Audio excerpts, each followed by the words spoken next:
This is what the Starbucks logo would look like from behind. This is her tail, and it is spread wide open. Now, it's important for you to understand that this design was intentional and kind of creepy, as you'll see throughout this video. In order to understand why Starbucks chose such an odd image to represent the company, we need to go back to the beginning.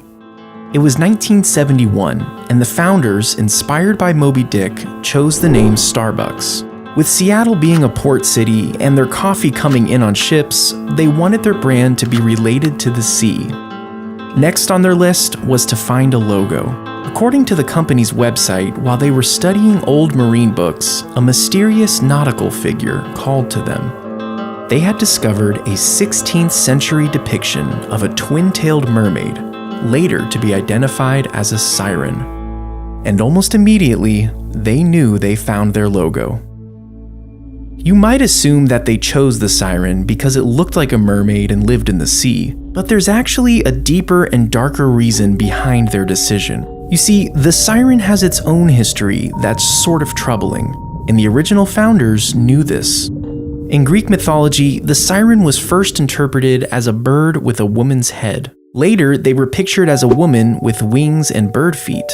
They continued to evolve into a dragon-type beast, until finally being interpreted as the mermaid creature we see today. And regardless of the different variations, the characteristics of the siren remained consistent. They were seductive and violent. They used their beauty to seduce sailors to come with them in the water. Typically, a siren would sing and the sailors would be unable to keep themselves from her. They would literally jump into the water and to their deaths.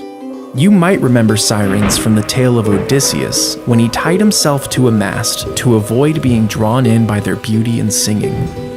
But wait, what does this have to do with Starbucks? Didn't they just choose the siren because it looked like a mermaid?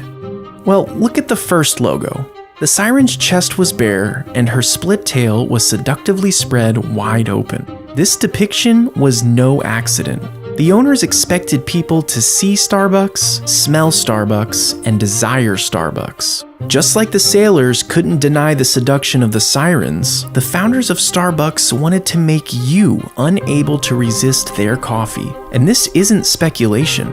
Former chairman and CEO Howard Schultz wrote that early siren, bare-breasted and Rubenesque, was supposed to be as seductive as coffee itself. As the company started to grow, they ran into a problem. This seductive, bare-breasted creature was a little too risque when it was scaled up in size. By changing the artwork to make her more appropriate, Starbucks was able to put the image on their trucks without backlash. And over the next 20 years, the logo became even more tame. However, through all these variations, one thing has remained consistent. The siren has always been the focal point. In fact, the company loves this creature so much that in 2008, they went back to the original bare-breasted logo. This was an immediate flop with the public, and it was quickly discontinued. Starbucks doesn't even mention this in their logo evolution page on their website. But it goes to show how dedicated they are to this creature. And you might think that seduction and irresistibility make for a creepy marketing strategy. But at the end of the day, it is working.